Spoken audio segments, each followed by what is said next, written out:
বিদ্যুতের লোডশেডিংয়ে বিপর্যস্ত ভোলার ৭ উপজেলার মানুষ। পাশাপাশি বিঘ্ন হচ্ছে ব্যবসা বাণিজ্য ও কলকারখানার উৎপাদন।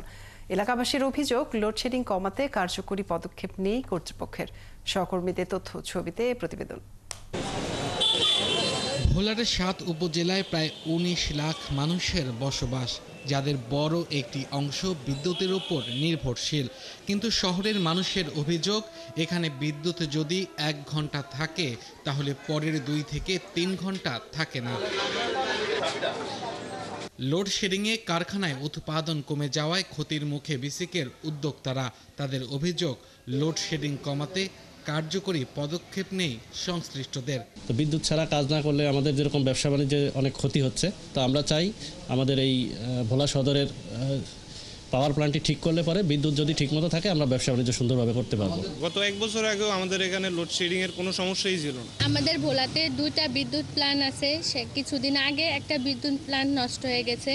তো ৬ মাস হয়ে গেছে আমাদের ভোলাতে এখনো নিয়মিত কারেন্ট থাকে না। শুধু শহর নয়, ভোলার গ্রামগঞ্জেও চলছে এমন বিদ্যুৎ সংকট। ঘন ঘন লোডশেডিংয়ে দিনের অর্ধেক সময় থাকতে হচ্ছে বিদ্যুৎবিহীন। ইদানিং খুব কারেন্টের যন্ত্রণা দিতেছে। আকাশে মেঘ করলেই কারেন্ট চলে যায়, একটু বৃষ্টির ভাব হলেই কারেন্ট চলে যায় এবং ২-৩ ঘন্টার আগে আসে না কারেন্ট। ওরা যদি দয়া করে দেয় তাহলে আসে, আর দয়া না করলে বিদ্যুৎ আসেই না। ভোলা ওয়েস্ট জোন পাওয়ার ডিস্ট্রিবিউশন কোম্পানির নির্বাহী প্রকৌশলী ইউসুফ জানান, একটি ট্রান্সফরমার বিকল হয় বর্তমানে ৯০ মেগাওয়াট ধারণ ক্ষমতার একমাত্র ট্রান্সফরমারের মাধ্যমে বিদ্যুৎ সরবরাহ করার প্রয়োজনের ১৩০ মেগাওয়াট লোড দেওয়া সম্ভব হচ্ছে না। এই ঘাটতি পূরণে দেওয়া হচ্ছে লোডশেডিং। ২২৫ মেগাওয়াট একটা ট্রান্সফরমার সমস্যা আছে, ওটা চালু হলে তখন এই লোডশেডটা আশা করি থাকবে না।